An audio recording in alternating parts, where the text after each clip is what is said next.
So, good afternoon, good morning, wherever you're joining me today for this Culture Shift webinar. Now, really, for us as an industry, this is all about how we can adapt and change to what our future as an industry and the workforce need to make sure we're attracting plenty of people into the industry for the future. Now, I'm hoping that everyone can hear me all right. I know we're getting everything coming through as it should do right now through our new system, which is we've moved to a new system for our live streams, which is hopefully going to make these so much better. But so today, really, and this is all about, I want participation really from everyone if you can. I want your feedback, your thoughts on the culture that we currently have in hospitality, but also where the problems are in terms of changing it for the future and where you see the barriers being for us moving forward and making sure that we can attract plenty of people to our industry. So as we're going along, wherever you're watching this, just drop any questions or thoughts in the comments and your view of what our industry is like at the minute and where it needs to go for the future. And we'll still have a discussion around that and how that can influence where the discussion goes today. So if we get started and we'll jump into our Culture Shift webinar as it will be. And really this is all connected to our Culture Change Accelerator, which is going to be starting next week now. It's going to be the 11th of April. We've had a new tech system that we're using, which has caused us a few issues with their update. So so we've moved that to the 11th starting. So you've got plenty of time still to get involved, but there's limited spaces on that 4-week accelerator course, which is fully supported. But this is sort of connected to that in a way, and how we can give the tools and strategies to you or our industry as in general to take us forward from here.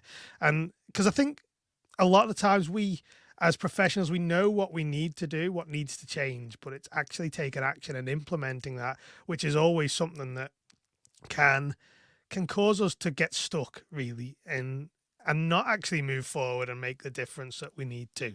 So why do we need to shift our culture? Now, I've got a chef picture there, and I know that isn't the case everywhere, but we do know that this does happen. People can't always communicate properly, or they struggle in kitchens, in front of house, wherever it is. We know that happens, and really we need to get away from that, and we need to get away from it fairly soon to make sure that we are seeing the changes that we need to see. Now, just before I do carry on, if you can hear me, just leave a link or drop a note in the comments or a thumbs up, just so I can see that actually, yes, you can hear me as I'm talking here, because I'd hate to be doing this and not actually have, reaching everyone. So what I want to talk about really now is what is culture? Well, this is what we're going to cover through this webinar is what is culture? What does it mean? How does it impact us on a day-to-day basis? What actually is it? Are we seeing this as something that we can't, connect with fully? Or is it something that is so intangible we can't measure it? What is it? And really, we need to tackle how hospitality is portrayed, and we'll cover that as well, what the reality is. And this is where I want you to get involved with that. Where are we seeing what's actually happening on the ground, but also where do we need to be from your point of view? As I've obviously got my vision for hospitality and what it needs to reflect, and where we need to be from a public perspective point of view. But what's your view? And again, I want to see if you've got any comments, get them into wherever you're joining me today, and we can start to have that conversation and discuss around that. But most importantly, and this is really where I want to focus today, is how I'm going to share how you can make a difference as an individual, whether you are a senior leader, a chief executive, or even a team leader, or wait staff. You know, anyone who is in hospitality has the potential to change and influence our culture going forward. And I think really it is so important for us as an industry. We're struggling to attract people, we're not retaining people, and I think we really need to make sure that we are seeing the retention figures come down. We need to see our application numbers going up. And I think big part of that is our culture. So let's start. What is our culture? Well, essentially, it's your organization's personality. Now, we know that individual people have individual personalities. And when we talk about our business culture, certainly in hospitality, your culture is a competitive advantage when it comes to people who are, looking at where we're going to go, how we're going to attract people in. It's really, people can't copy that. When we talk about having, how can we attract more people or how can we attract more customers? We do that through our personality, which is our culture. Now, it's an aggregation of the behaviors of every single person that works in your business. And we're going to go through today how we can show people what's expected of them from a behavior point of view. And this is something that I talk about quite often, is values and our behaviors are what shapes a culture, not what's written down on a sheet of values. But again, values are really important, but it has a massive impact on everything you do, from how you hire, how you train people, how you interact with them, how you communicate with them. All of this is impacted by your culture. And whether you like it or not, your business has a culture. So how can we impact that and make it be intentional about how we are moving that culture to a positive one from one that may be a toxic one, or at least a negative one? But the ultimate impact, and we've got it there on the screen, the ultimate impact is that it impacts on the guest experience. It impacts on how your guests feel when they come into your business, because they can pick up on it. They can understand whether your staff are happy or whether they're under pressure or overworked. And I know we have issues at the minute, but ultimately, your culture will impact your revenue and your profits. And if your culture is right, you will see an increase in revenue. And this is where it's difficult to measure the tangible nature of culture. But this really, we need to be seeing changes in our guest experiences to increase those profits and those revenues. So how are we portrayed in the media? And it's a big struggle for us as an industry. As you'll see, there's some headlines there where we've got, call for creation of a body to tackle poor working conditions and in the hospitality sector. We've got survey that finds perceptions of low pay putting young people off hospitality jobs. These are the battles we are facing as an industry, and we need to make sure that we can change what we're doing, how we're doing it, to make sure that we're moving away from these negative connotations and perceptions that are in the media. But we also have to take advantage, or be considerate of where we sit. And I've got the top, the Gordon Ramsay effect. And I know, before I go on with this, by all accounts, Gordon Ramsay is actually a phenomenal leader, and what is portrayed in some of the TV shows isn't entirely what he is like. So we have that to take into account. But what it does to people who aren't in our industry, that don't understand, that is what they see as being the treatment that happens in our kitchens, in our front of house. And naturally, it's going to put people off. It's going to be putting people in a position where they're not entirely comfortable with what they're seeing. Therefore, why would they want to come and work in that industry? And that's a big challenge that we have to get over. And again, I mentioned the impact of the guest experience and how that can change your customer perspective and their perceptions. And then word of mouth can travel. We can't accept the fact that, just what we do in our marketing or in our social media is something that is a given when it comes to communicating your brand. Perceptions of your guests, past or present, have a big impact on that. So we have to take into consideration of that as well. And again, I've got a few more bits there where high stress, low pay, no development opportunities. These are things that have actually plagued our industry for a while. And it's really important that we overcome them as best we can. And again, we're going to show you towards the end of this webinar how you can do that, or at least start to do that. The first part of our culture change framework that we have.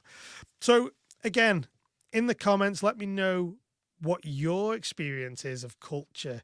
Any of your negative experiences, drop them in the comments. Let me, let's explore and discuss those experiences compared to what we've seen and what I've seen. But there's no doubt it is mixed. Now, there's people out there that are absolutely nailing their culture. They're doing the right thing for their people. They're doing right thing for their customers as a result, but they're putting everything in place. They're very much people focused. And this is where our shift needs to be now, to be able to have us take into account all these different things that are going on in the industry. There's no doubt that we have some bad leadership, and I'm going to go as far as saying that and toxic cultures that actually you can destroy people's lives in some cases, because when they're working in that business every day, day in, day out, they can't really risk moving away from a business. We can damage people, genuinely damage people for long term. So, but there is great people out there. There is great teams. There's great companies to work for. But we need to change everyone and create a standard for our industry that will bring us to the next level. So, a lot of it comes down to, as I've got there, is support is lacking for our leaders and our team members. And what I mean by that is, there's managers out there that are wanting to do more things for their employees. They're wanting to do more for their teams in general, but they're not able to. They're not getting the support from above that will allow them to do that. Whether it's a little bit more time to focus on the people rather than focusing purely on the operation, on the day-to-day stuff. Leadership is a key part of a manager's role. It's a key part of anyone who has responsibility for any people underneath. And we need to acknowledge that and provide people with the time, the space, and the resources to be able to take action on things that will positively influence your culture. So where do we need to be? Where do we need to move to? Now, I know there's behaviors in our industry which are ingrained, and we know there's drug use, there's alcohol abuse in some cases, and we need to be live as leaders. We need to be live to that in our businesses. We can't accept the fact that what happens in someone's personal life is completely distinct from what they do and how they behave at work and what our responsibilities are.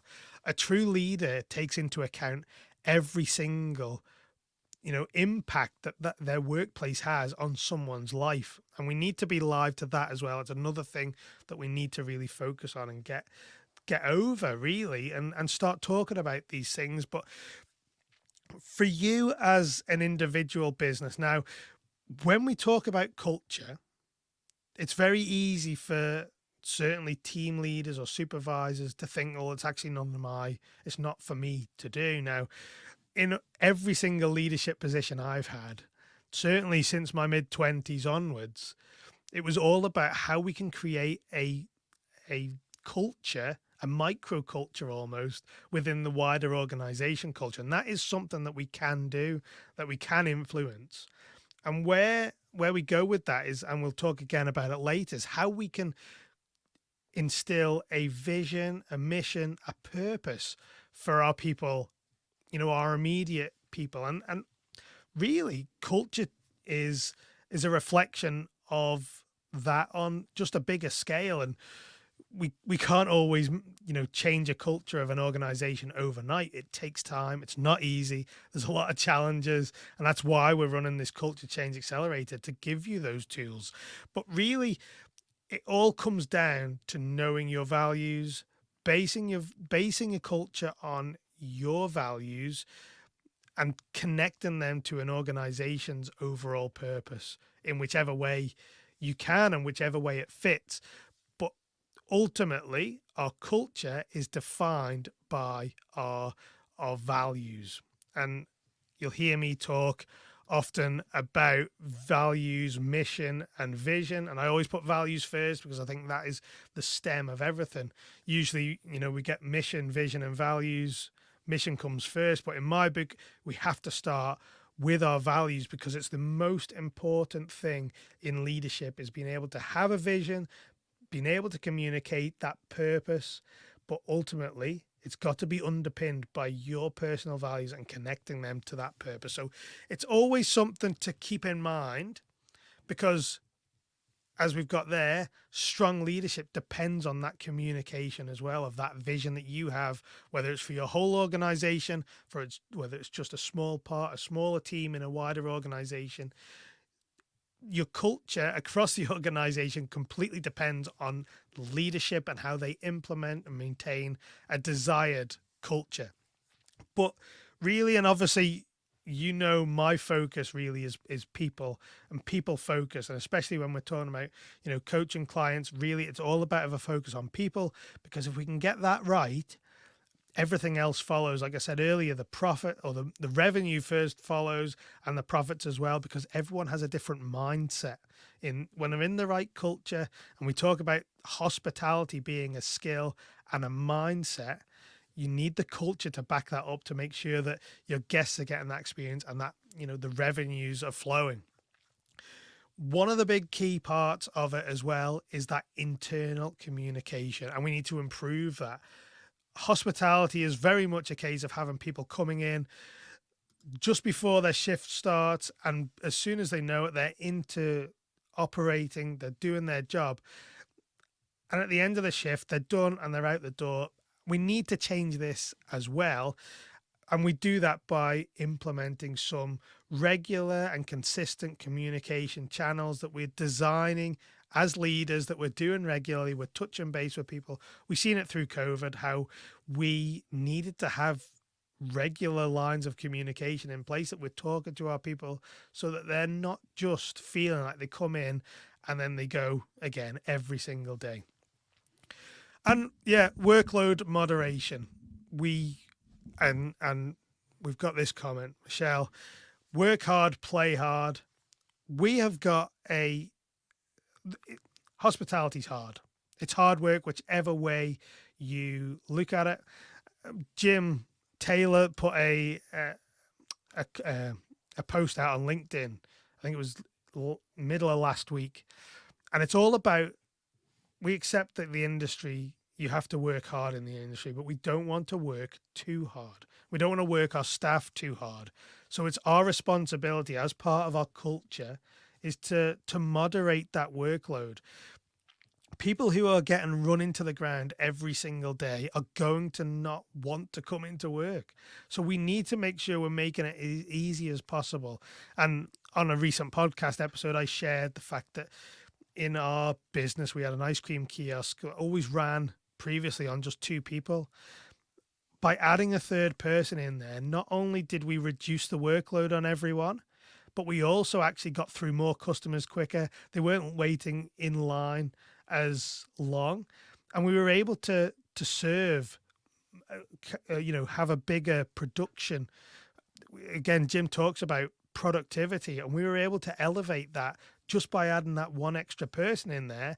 And yes, we're paying a wage per hour, but when we look at the figures, we were turning over more customers. I think we had, if I remember off the top of my head, it was something like 500% increase of that person's cost was the difference. So they're paying for themselves, and we need to change. Our industry looks at workload and certainly employee labor cost. We always focus on that, but we need to get away from that a little bit so that we can see it from the point of view of how can we make people more productive, and we do that by moderating their workload. So let's get round to our industry as a whole now. How do we go about changing the culture? And we're talking about you as an individual. How can you influence that?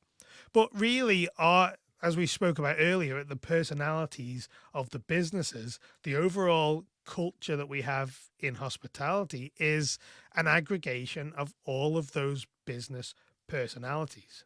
So again, we need to think about how we can start to change that.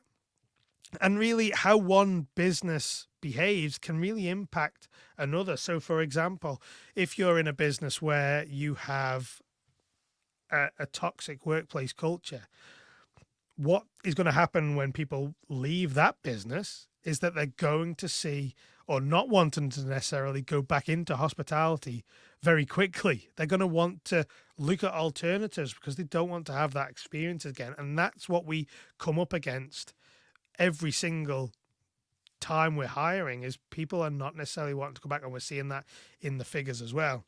But we have it there. Starts with one person. One person has to make a decision that they want to change a culture, whether it's the CEO or a team leader. They can decide whether it's a micro culture within that wider organization. It starts with that one person changing their perspective and having that mindset shift that they want to change what is going on in the business. And we'll talk about it a bit later on, but really this is all about a misalignment between a person's values and what they're seeing as the behaviors that are being shown by colleagues within the business. But once we start to have that one person change their mind and they can change their team, we then are in a position where we can influence the entire business. And then from there, if we can get more and more businesses doing this, we're going to influence the entire industry and have a larger part of the industry with positive workplace cultures. And this is the same as if you were talking about, as a CEO, if you're now in a position where you're saying, right, we need to change this culture, I want you to think of it as a cascade. It's a trickle down. So you would initially work with your leadership team and make sure that your leadership team's behaviors are aligned with your behaviors that come from your values, or at least the ones that are applicable to your business.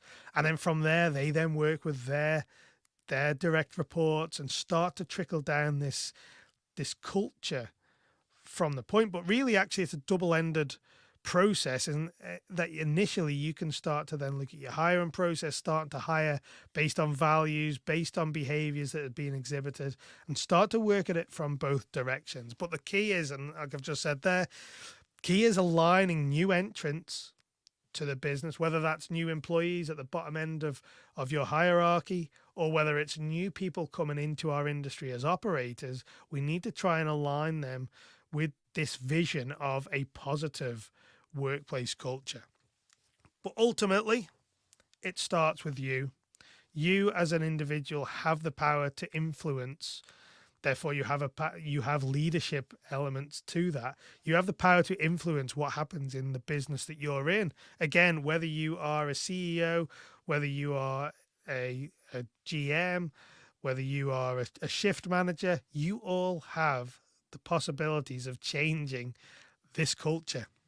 And we've touched on it, but it's all about that micro improvement, making little changes that we can develop from one stage to the next. And we're getting now on to how you can have a direct impact on your industry for the good. We need to make sure that we're having these changes so that we can see more people wanting to work for us. But again, your individual behaviors will influence other people. So if you're demonstrating the correct behaviors to fit in with your culture, then other people are going to pick up on that. They're going to copy that in a way that will make the process a little bit smoother. But again, it depends on your individuals in the business. But as a starting point, you need to, as a leader, exhibit these examples, set the example for your people. Culture change will not happen without you as a leader demonstrating what your culture means and what it means to live that. And I've mentioned there it's contagious, good or bad, whichever way you go, it is contagious. But again, it starts with those vision, your values, your mission, and your vision. It's the fundamental element. It's the thing I work with any coaching clients, anyone I speak to. That's the place I tell them to start first, because it impacts on so much more. It gives you direction, gives you vision of where your business is going, but more importantly, it gives your employees a vision of what you see for the business, and then they can start to fit in their purpose and see where they get purpose from their work. So your values, your mission, and your vision together, they create your purpose. And just to summarize quickly what we're talking about when we talk about values, mission, and vision, your values are the fundamental beliefs and behaviors and the principles that you work by, that you as an individual believe in, that defines you almost. And where we see issues sometimes in work is that people are acting or pretending to be people that are not, that they aren't themselves. So move away from coming at it from a point of view of what do I need to be. We need to actually be creating a culture based on who the people in the business actually are.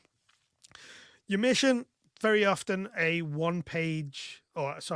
a short paragraph, a statement about what you do, what your organization's purpose is in the wider world, who it's for.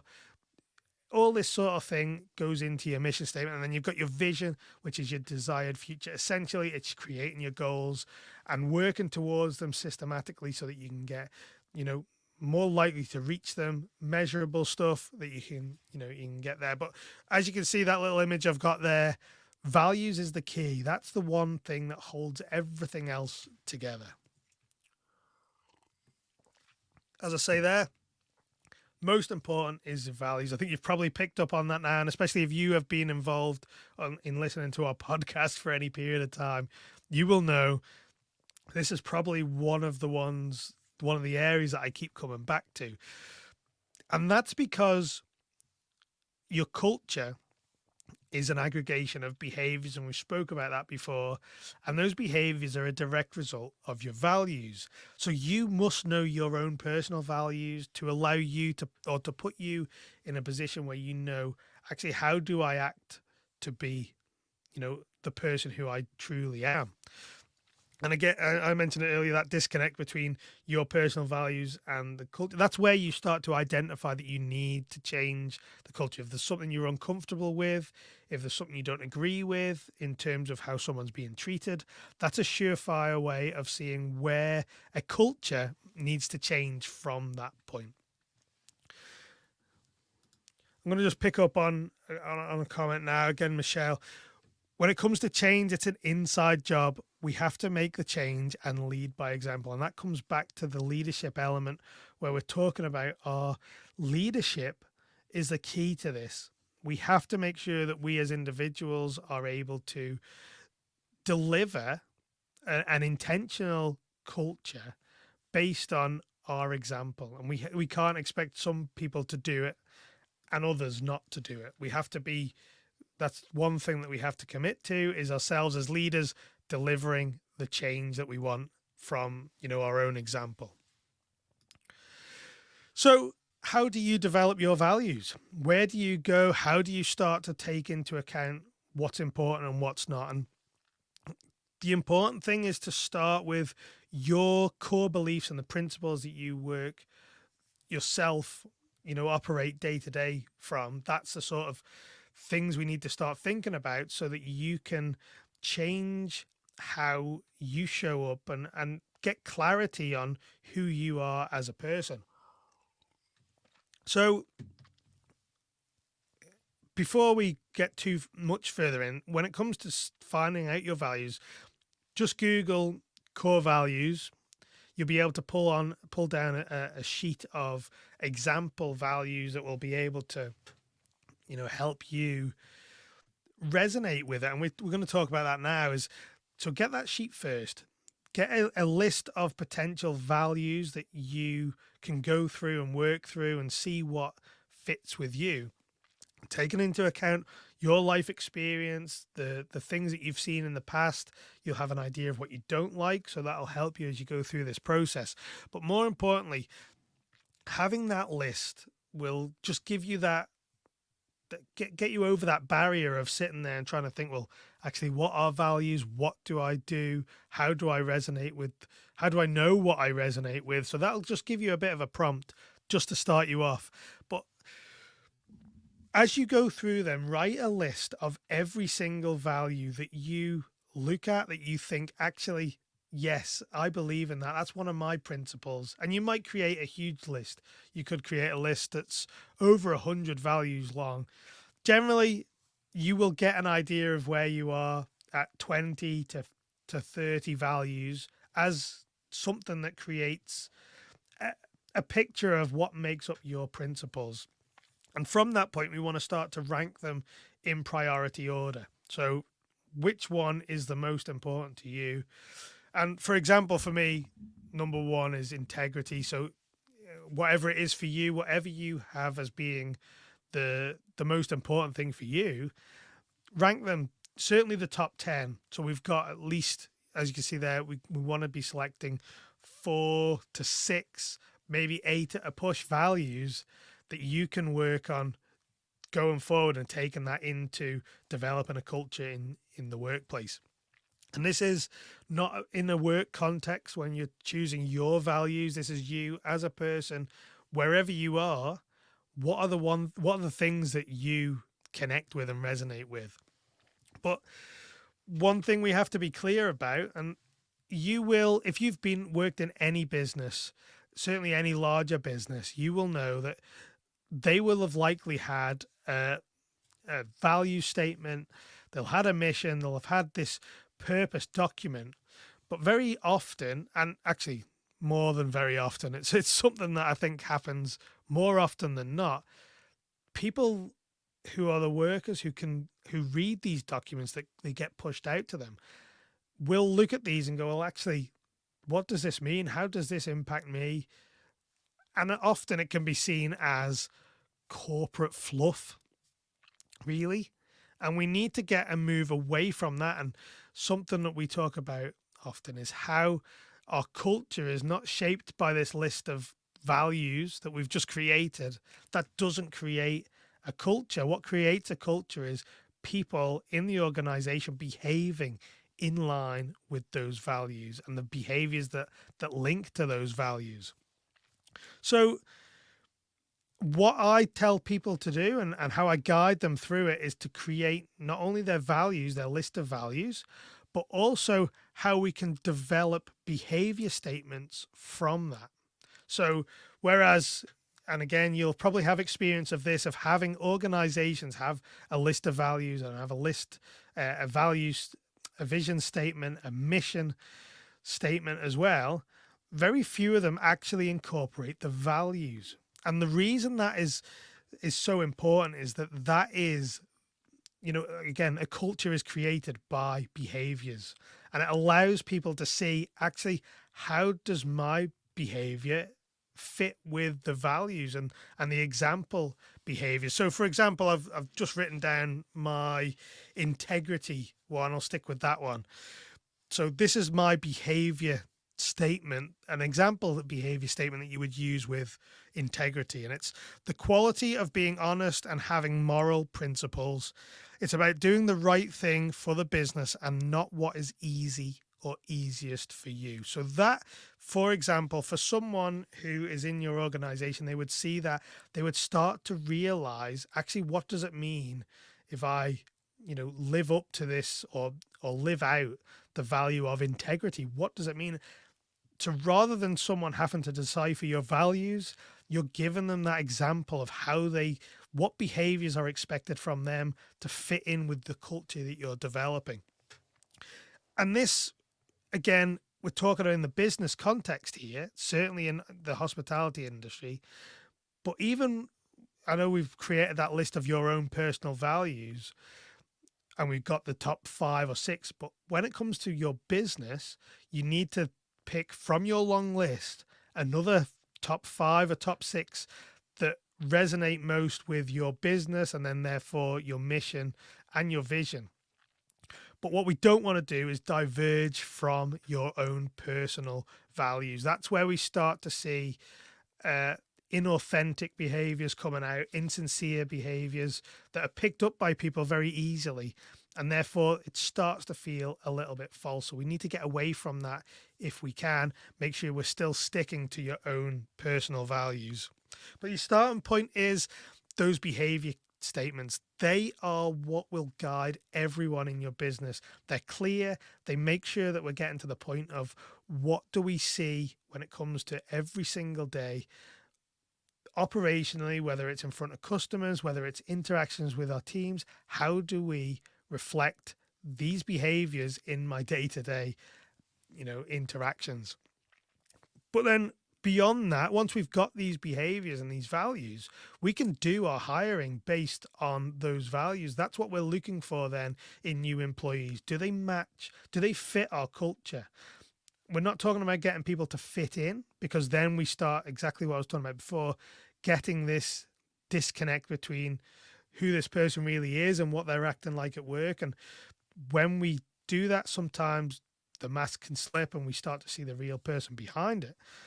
That being said, it doesn't mean that we have to exclude people completely.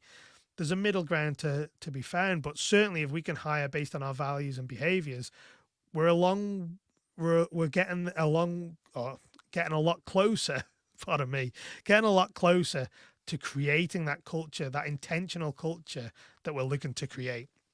And again, when we have this purpose, which is the combination of your values, your mission, and your vision, that creates a purpose. What is there for people? And I think one of the biggest mistakes we see when businesses are trying to create a culture and trying to motivate their people is trying to almost force the organization purpose on the individuals. And what we want to try and do differently is actually, how do we help these people as leaders? How do we help them find purpose in their work? So it's about them rather than us, insisting that they align with our purpose.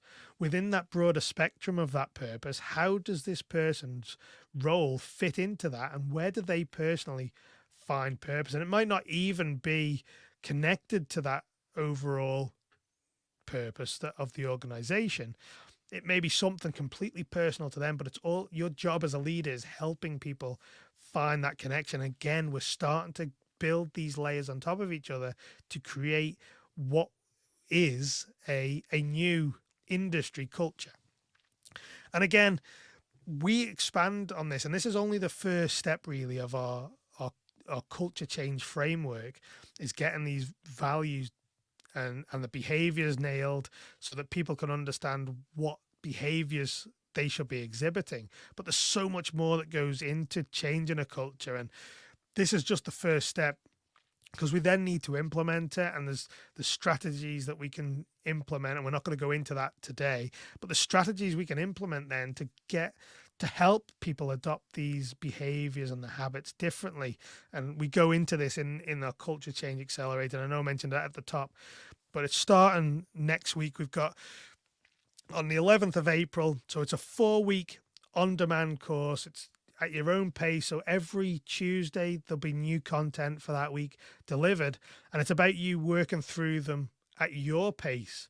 And when we get to the following week, we'll be in a position where we can have our live Q&As, where we can get you involved, ask you questions, help you through every single part of what has been covered previously, or even, weeks before that.